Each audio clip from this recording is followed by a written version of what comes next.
I'm, let's say, 95% sure.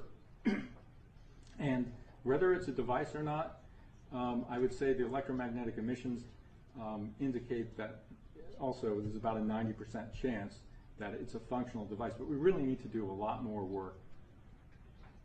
So your evidence is consistent with... Oh, yes, yes, you're absolutely. You're 90%, 95%. Yeah. So you sort of feel, short of scientific certainty, that this is a device of non-terrestrial origin. Right. The question? Does the device continue transmitting once it's in vitro, outside the body? No, I don't think so. No, I don't think we have done that. The only thing we know is the magnetic decay is from about 2 to 6 weeks. Okay, right. So it loses its magnetism once it gets outside the body? It doesn't seem to emit anything else after that time, yeah.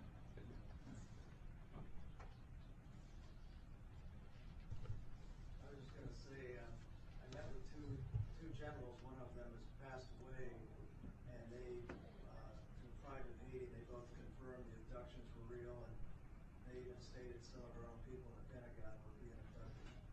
Sure. Yeah, that's right. Yeah. It's actually very, very big phenomena. It's happening quite often, quite frequently. I have a question about abductions. When this 2% of U.S. populations are abducted, how long they are gone? And how long later they come back? Well, there's, yeah. Do you want to answer that one? Because there's many different,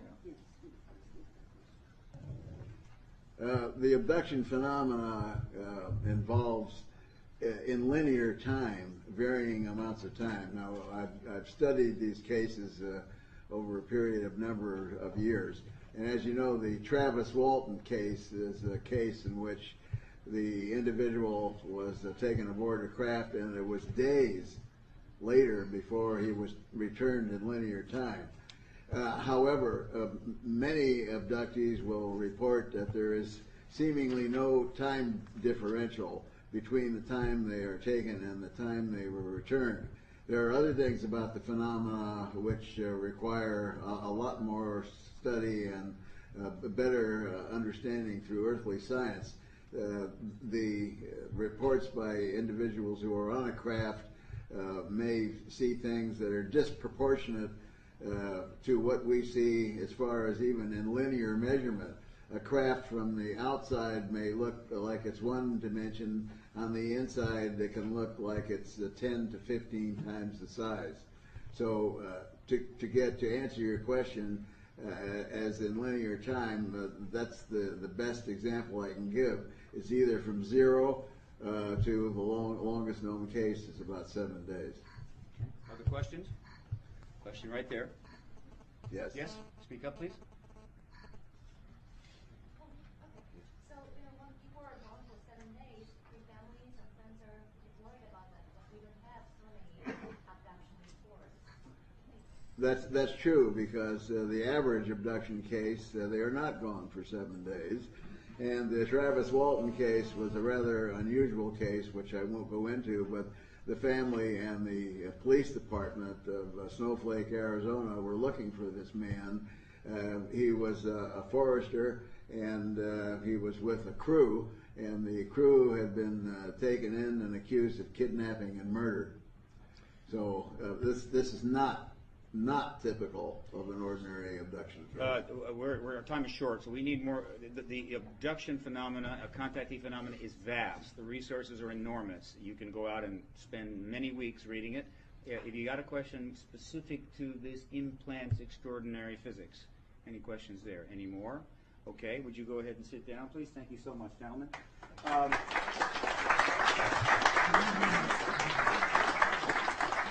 But I will add this, that tens of thousands and thousands of reports are coming out.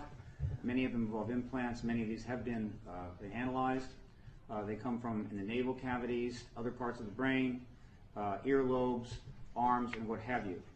It's extraordinary physical evidence. I point this out not because I believe it's necessary to confirm ET presence. That's been proven many times over. In fact, it was proven by 1952. But there are people who like that physical stuff. They want to see that. Well, there it is. so one can look into this at their leisure. Dr.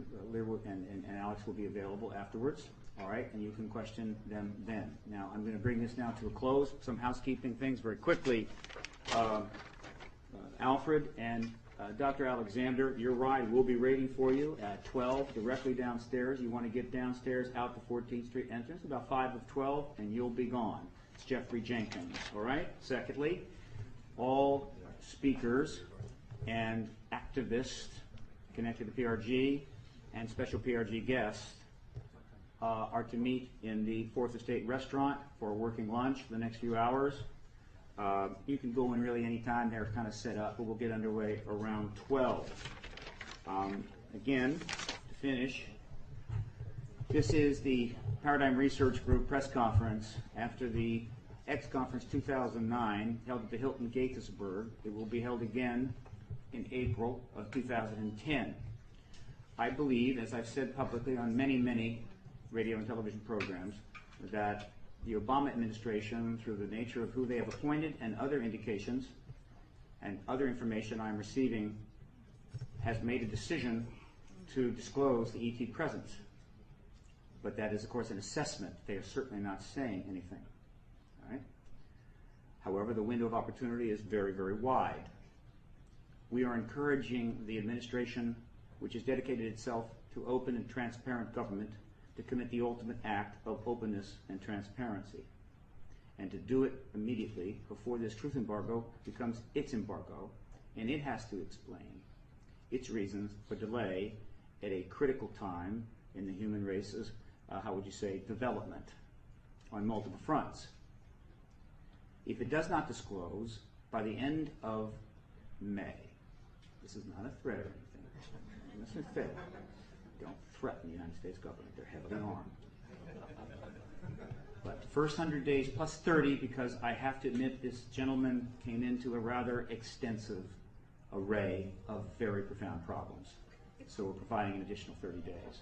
If disclosure is not taking place, PRG has a substantial network and quite a bit of documentary evidence connected to this, particularly politically, particularly to the Rockefeller Initiative and the Clinton administration, and we are going to be extensively putting that out to the media.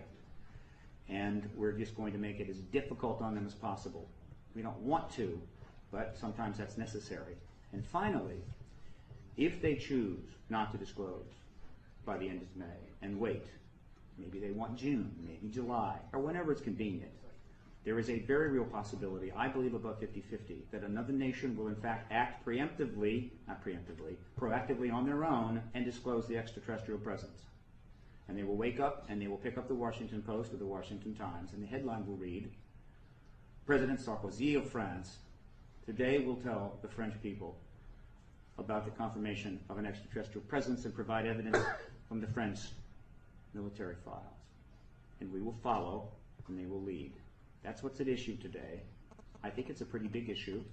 We're getting a lot of calls for Dr. Mitchell to appear on some very fine shows. That may not be possible right away. He has some substantial demands on his time. But believe me, he wants to do those shows, and we will do everything we can to service those requests. But I hope those requests will keep coming in after this is maybe faded just a touch out of the news cycle. I thank you so much for coming today. We look forward to perhaps another press conference, maybe after disclosure, in April of 2010. Thank you.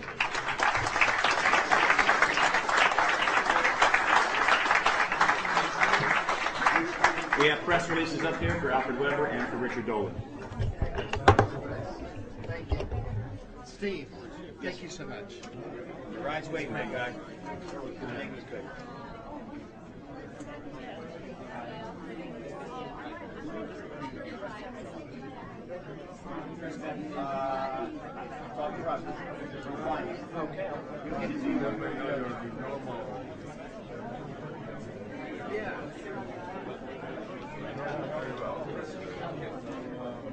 Roger.